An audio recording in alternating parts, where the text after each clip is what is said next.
Hi everyone, welcome to the course of the book of Proverbs. The purpose of this lecture is to give us the wisdom, especially practical wisdom, as we make a journey of our life on earth. Actually, it's like the book of Leviticus, book of Deuteronomy, Pentateuch. These books give us the principle as Christian.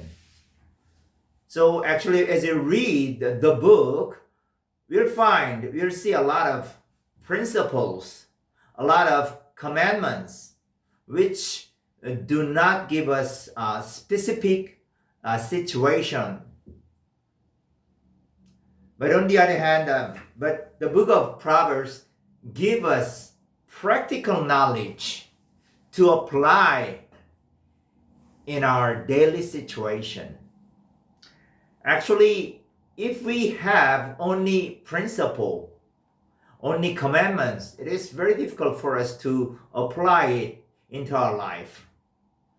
In our life, we encounter a lot of matters, a lot of problems, which we cannot understand, which we cannot easily solve.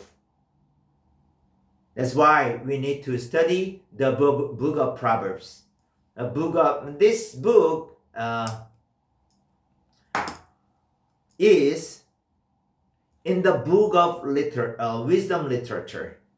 Wisdom literature in the Bible is the book of Job, book of Proverbs, and book of Ecclesiastes. These books give us wisdom and knowledge and understanding to enable us to cope with a lot of problems in our daily lives. So that's why it is very important for us to study and to learn. Okay, so now first chapter will be why do we read Proverbs? I'm going to ask you a question. Why do you read the book of Proverbs? Yes, many students will answer. Okay, I'm reading this book to understand and to get better wisdom. Yeah, that's right. So we need to see how the book of Proverbs tell us about the purpose of the book. If we open the Bible, the first chapter of book of Proverbs, verses 1 to 7, this is called the prologue of the Proverbs. Okay, I'm going to read. Okay, so verse 2. Their purpose is to teach people wisdom and discipline, to help them understand the insights of the wise. Their purpose to teach people to live disciplined and successful lives, to help them do what is right, just, and fair. These proverbs will give insight to the simple, knowledge and discernment to the young. Let the wise listen to these proverbs and become even wiser. Let those with understanding receive guidance by exploring the meaning in these proverbs and parables. The words of the wise and their riddles. Fear of the Lord is the foundation of true knowledge, but fools despise wisdom and discipline.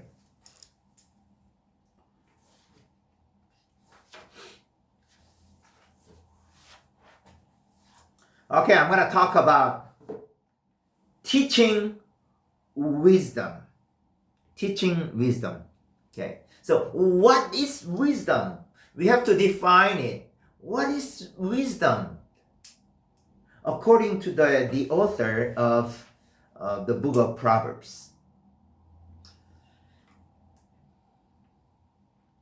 Okay, in general idea of wisdom is the is a skill of living. Okay, so in our life we need to have a skill to deal with a lot of problems. So wisdom is a particular knowledge, a practical knowledge that helps us know how to react or how to act and how to speak in different situations. Wisdom entails the ability to avoid problems and the skill to handle them, handle the situations when they present themselves. So wisdom also includes the ability to interpret other people's speech and writing in order to react correctly to what they are saying to us. It is very important for us to understand why these people say and act to me like this. We have to understand. We have to interpret. So, wisdom is the ability to interpret others' language and action toward us. So in this sense, actually, wisdom is close to EQ, emotional quotient, than IQ, intelligence quotient. Okay, we say that, okay, you have a high IQ means that, okay, he's very smart, he has a lot of knowledge, he's very, very good, smart. But wisdom is closer to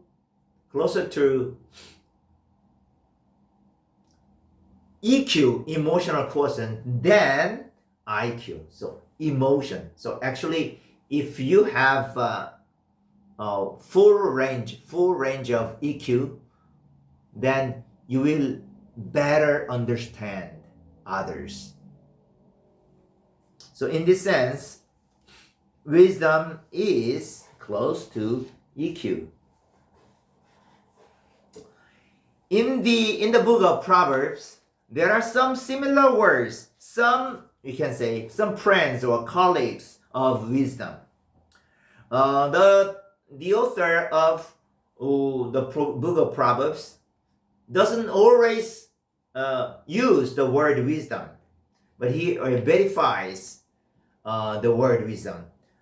Sometimes he used the word wisdom, or sometimes discipline, sometimes correction, sometimes insight. Yeah, many words. First word we have to take note is successful. Successful. Oh, successful. The word is it's like economical sense, but actually successful means rather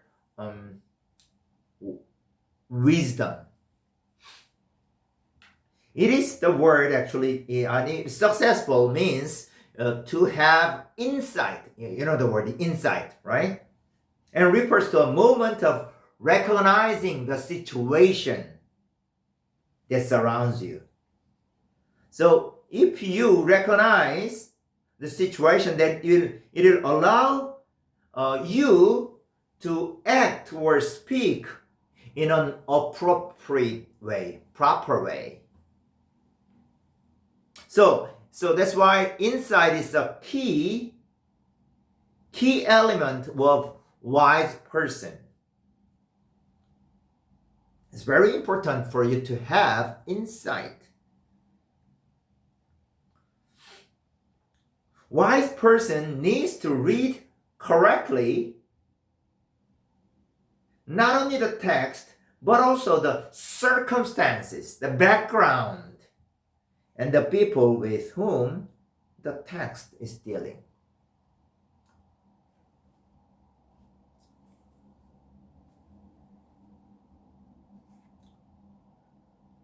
The author of Proverbs also used the word understanding and knowledge. So these words are used so many times that it is likely they are like general terms: wisdom, understanding, and knowledge. So these emphasize the knowledge or understanding.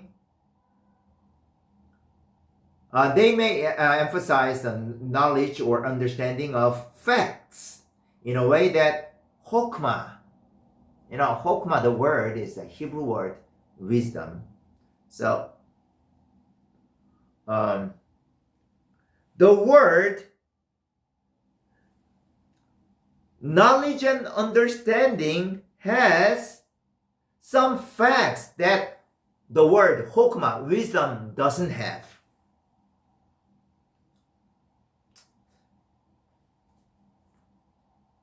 Actually, chokmah is not focused on intellectual knowledge, but the words understanding and knowledge reminds us such knowledge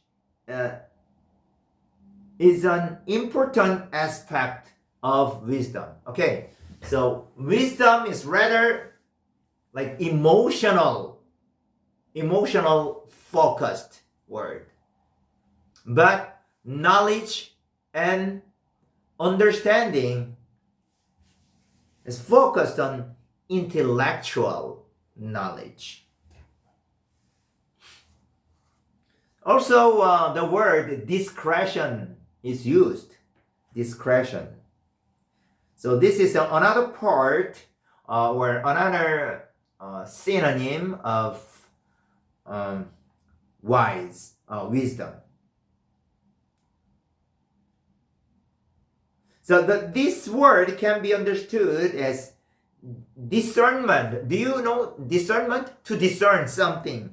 So this is the ability to differentiate the right way to handle life from the wrong way. It is the ability to tell what is right from wrong. Okay, next. So the ability to read. What I mean, the ability to read means that doesn't mean the ability to read a newspaper, the ability to read so like very difficult article. No, but the ability to read what the speaker says.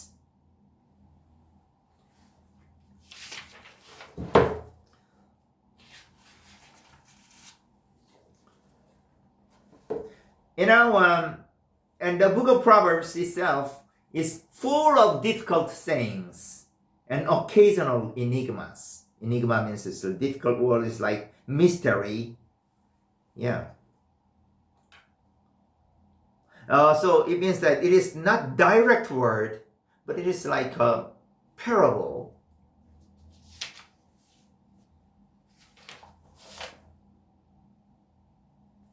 So, it is filled with imagery. It's like picture, which by its very nature is indirect language. The nature of Hebrew language is quite indirect. It has full image. Jesus used, in his sayings, used full picture imagery. Even Paul also used it. Well, even the prophet Isaiah, Jeremiah, Ezekiel, we have learned already. They use a lot of parables, enigmas, imageries, which are indirect words. So that's why reading the book of Proverbs will take a skill that may be called wisdom.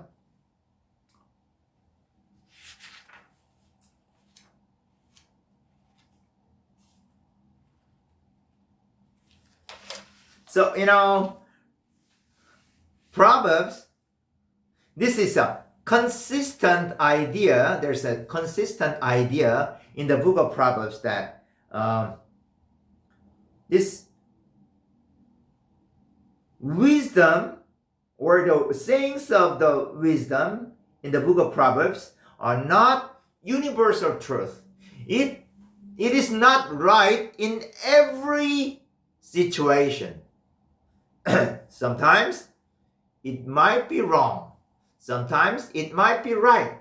Sometimes it can be applied, but sometimes it is not applied. It cannot be applied.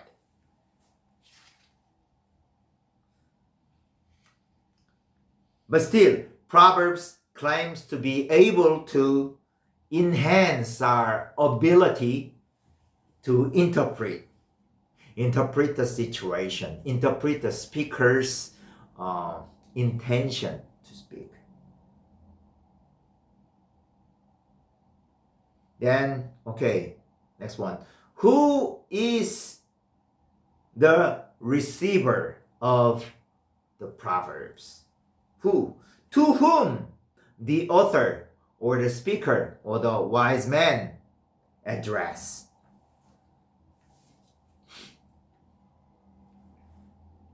Actually, the prologue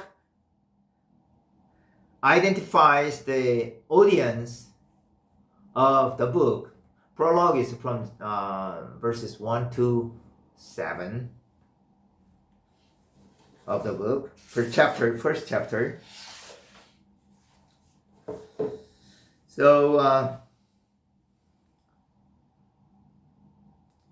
it says, that part says that it is told to a son. It is spoken to a son. But actually, if we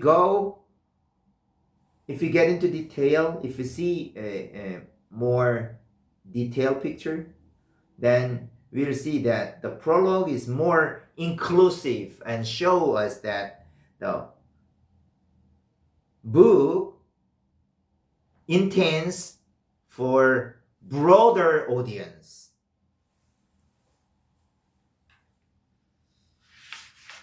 Then who are they? Who are the listeners? Who are the audience? The first part, chapter 1, verses 2 and 3, is addressed to people in general, okay, or to people in general. But the rest of the prologue, when divided into two parts, so it narrows the group of readers. Who are they? First one is simple-minded one. Simple-minded one. Or we can say the young people. Simple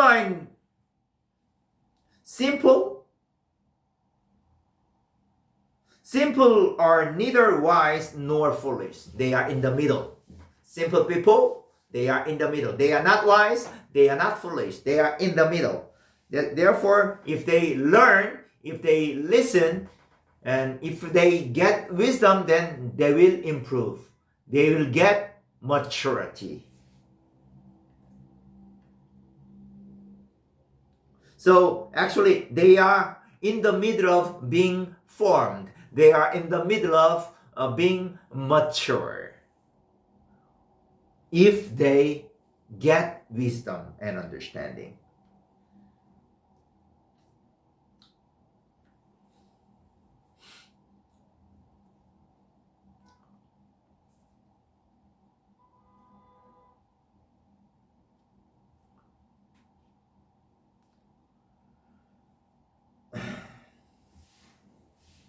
So these people, the simple people, also they may do foolish things. And later, they will, if they don't accept, if they don't listen to wisdom, they will become foolish people.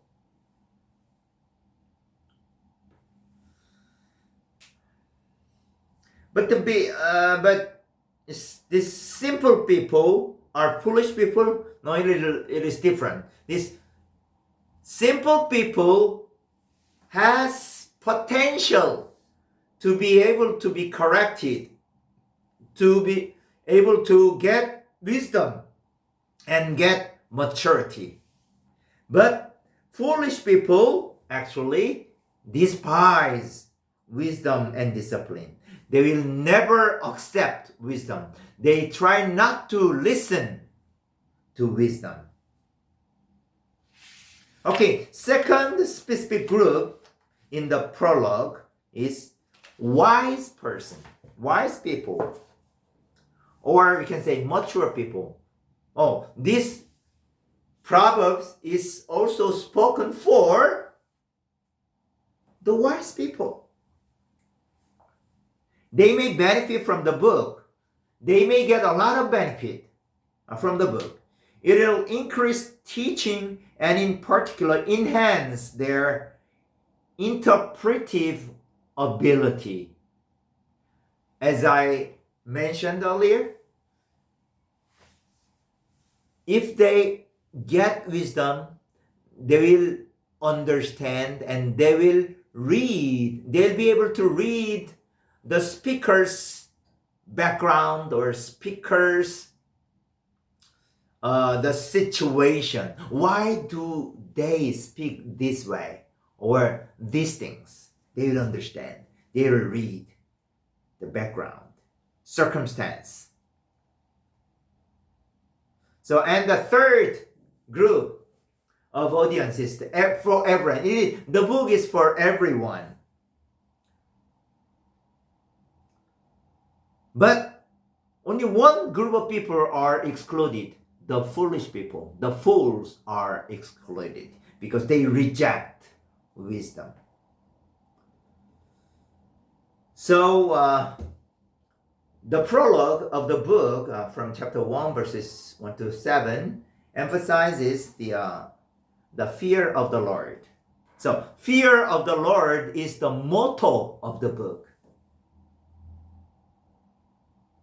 So it says that the fear of the Lord is the beginning of knowledge. Right? So it means that there's no wisdom without God. Wisdom starts from God. Wisdom is also to fear the Lord. So, wisdom is deeply related to God. So, by definition, fools cannot participate in wisdom because they reject God. It is important, therefore, it is important to begin with God. If you are a wise person, you will begin with God and you will fear the Lord.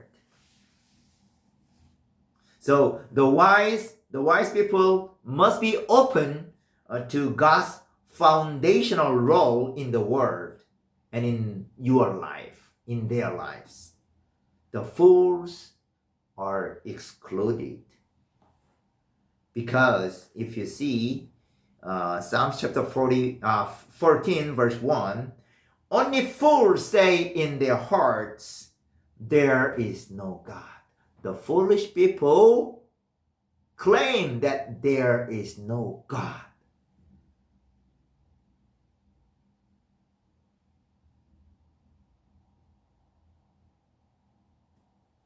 Okay, this is all for the introduction or prologue of the book of Proverbs. Thank you very much.